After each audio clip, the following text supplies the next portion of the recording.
once again, it is an honor for me, as a freedom fighter myself, to introduce an amazing freedom fighter from the black community in New York City, but also at a national level.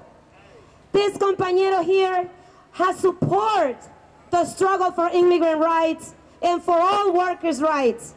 His name is Chris Silvera, and he is the Secretary-Treasurer of the Teamsters, Local 808, and the Million Workers March, as well as a member of the May 1st Coalition. Ladies and gentlemen, please let's receive him with a big applause for this brother. Thank you.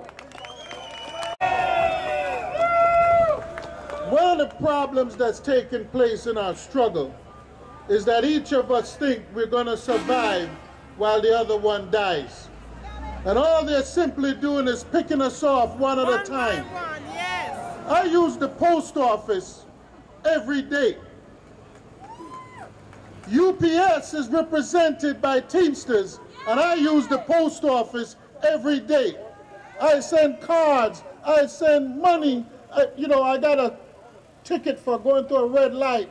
I didn't send them a check. I went to the post office and got a money order, stuck it in an envelope, and mailed it off. Thank God I didn't get my driver's license. We are in, it's not a new struggle. This has been going on from the beginning of the United States of America. If you go back to 1615, workers have been harassed, workers have been abused, workers have been exploited, immigrants have been exploited. This is not new. It's now just catching up to you. 20 years ago, if you had a job in the post office, you ain't worrying about nothing. 20 years ago, if you had a job with the city or state, you ain't worrying about nothing. Now they caught up to you.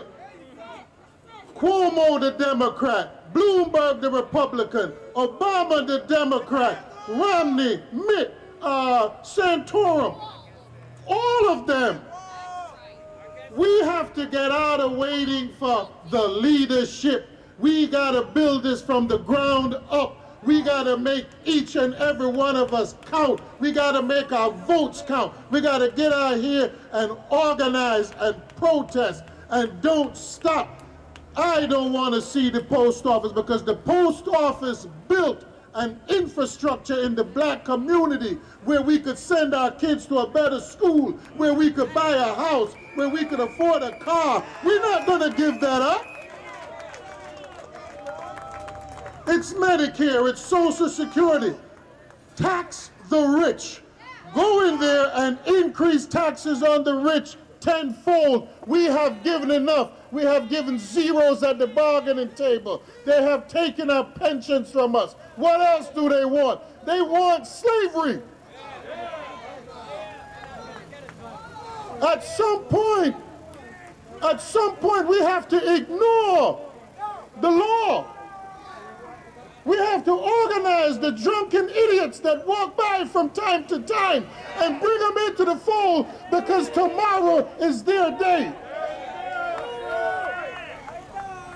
They think they're going to live while we die? That's crazy.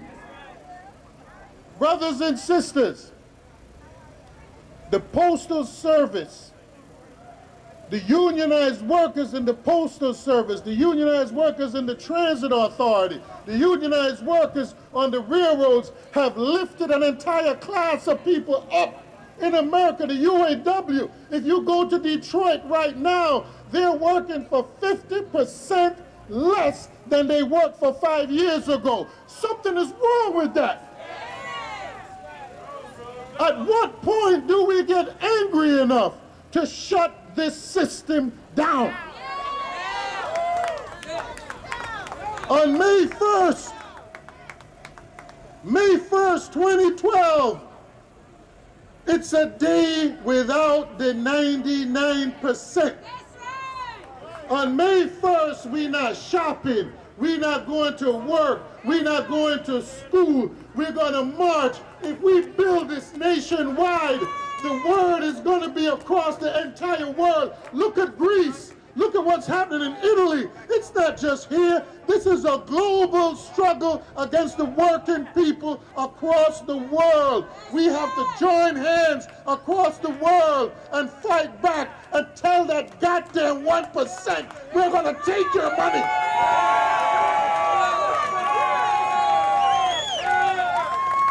We cannot give up.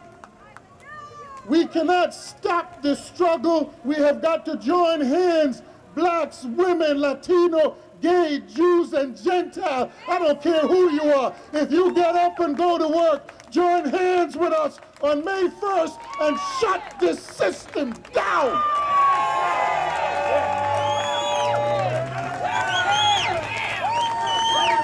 Shut it down.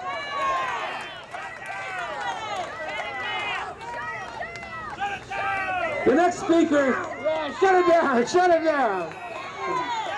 That's it. And occupy.